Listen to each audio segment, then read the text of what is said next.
Behold, he cometh with clouds, and every eye shall see him, and they also which pierced him, and all kindreds of the earth shall wail because of him. Even so.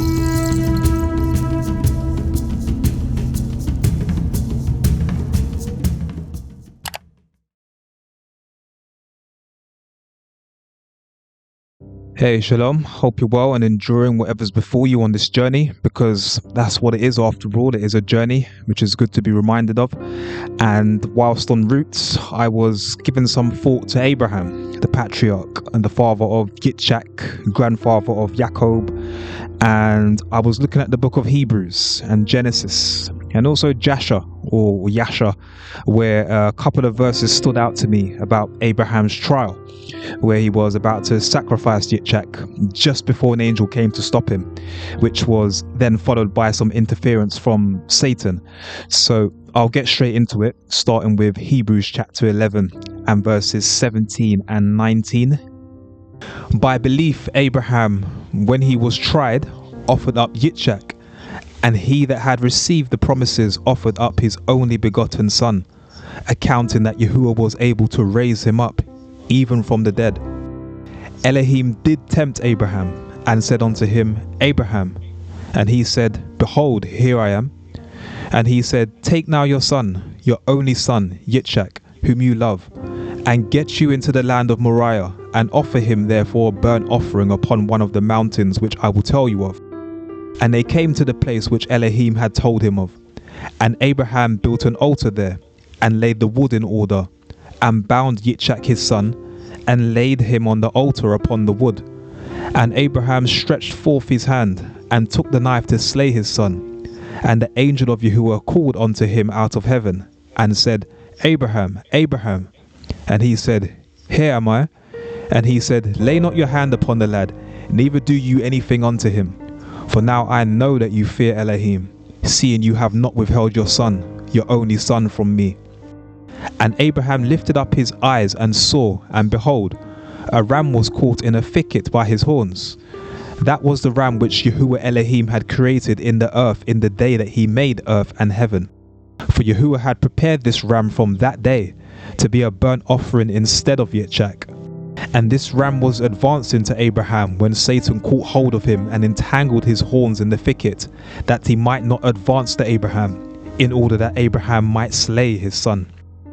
So imagine that from the time that Yahuwah created heaven and earth, he knew what Abraham was going to do, and so he created and prepared a specific ram to be sacrificed in place of Yitzchak. So all that was needed now was for Abraham's arrival, and for him to set up an altar and show his ultimate commitment to Yahuwah through his actions, which will then officially set his everlasting relationship with Yahuwah in motion. So what we see here is that everything is basically pre-written with just enough leeway to ensure that Yahuwah's will gets done. It's like it says in Romans 9:23 to 24, He, Yahuwah, might make known the riches of his glory on the vessels of mercy, which he had afore prepared unto glory, even us, whom he has called, not of the Yahudim only, but also of the Gentiles or other nations. So when Yahuwah created the earth, just as he prepared the ram as a substitute sacrifice for Yitzchak, in the same way certain things are also prepared along the path of our own journey to salvation.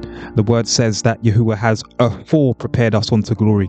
So certain things have been prepared aforetime to ensure that both Yahudim and Gentiles in the body of Hamashiach will be prepared unto glory and prepared to be with him, providing that we don't give up during the course of our preparations, of course, where along the road we should expect Satan's entanglements, just as he entangled the ram so that it wouldn't reach Abraham, because that ram was a blessing. Any sacrifice that we make with Yahuwah in mind becomes a blessing, and Satan tried to get Abraham to mess it up off his own accord. But if we read further, we'll see how Abraham, he saw the ram coming towards him and then went to fetch it because he was in tune with Yahuwah. Now, if we ourselves are not in tune with Yahuwah, then how are we going to recognize his blessings when they come? Or how are we going to be alert to workings of Satan that need to be untangled? Because that is what Satan is doing, entangling blessings that Yahuwah has prepared for his people. For example, I am not a morning person. And so I deliberately chose a job that suits my time clock. Late morning starts, afternoon starts even better. But somehow, despite me deliberately setting out my work requirements before accepting the job, and with them also being agreed to, somehow now much later into the job, when you become settled and comfortable, and out of the blue, and I find myself having to get up consistently at around 4 a.m. to get into work for 6 a.m. And generally, before I leave home, if I don't pray and spend some time in the Word, then things will get real challenging in the world.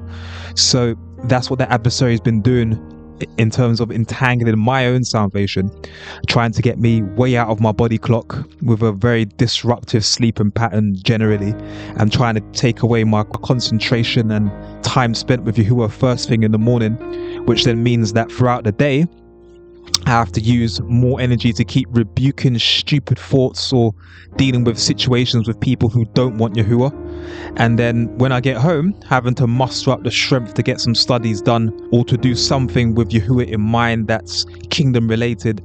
It can become quite challenging if you haven't had adequate spiritual food first thing in the morning, which is one way that Satan can get his little darts in to weaken if you're not careful. Anyway, I'm aware of what's happening now, and I know what I need to do. And like so, we should be aware of entanglements and expect them to pop up when you know it's Yahuwah's preordained will for you to be with him. And how will you know if it's Yahuwah's preordained will for you to be with him? Well, for a start, as it says in the word somewhere, you will love the things that he loves and you will hate the things that he hates. So if you find yourself of that type of character, or at the very least you find yourself praying for that sort of alignment, then you can know that you are ordained in Yahuwah's will. And then it becomes our duty to keep plodding along to reach his will that he has preordained for us. And in the midst of all this, of course, Satan will be looking to entangle your ultimate pre-planned blessing, which is to be with Yahuwah. The Bible, it likens Satan to a roaring lion seeking to devour its prey. And before a lion devours, how long does it stalk its prey for? In measuring the target's movements, measuring timings, distances, suitabilities, weaknesses, reactions, all these things are being weighed up. And that's exactly what's going on in this walk. Like the word says, it's like Satan is firing darts at you to try and hit you and counteract righteous intentions. But the word also says to take the shield of belief, wherewith ye shall be able to quench all the fiery darts of the wicked.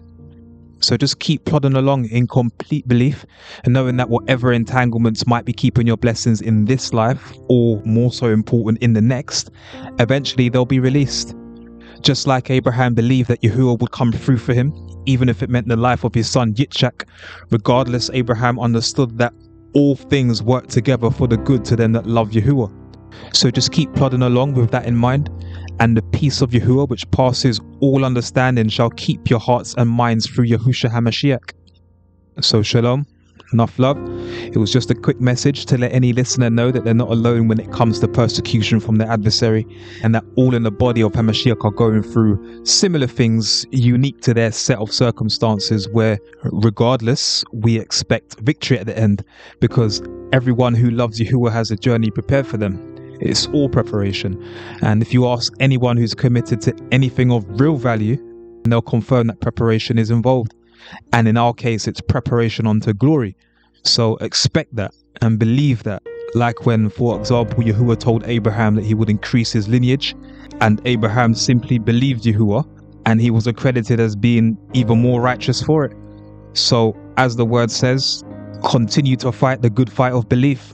Lay hold on eternal life, keep trusting in Yahuwah, keep striving for obedience, and may obedience be performed in you. May it become a part of you, and may the ultimate blessing that Yahuwah has in store for his people be untangled in these last days through an initial awareness on our part.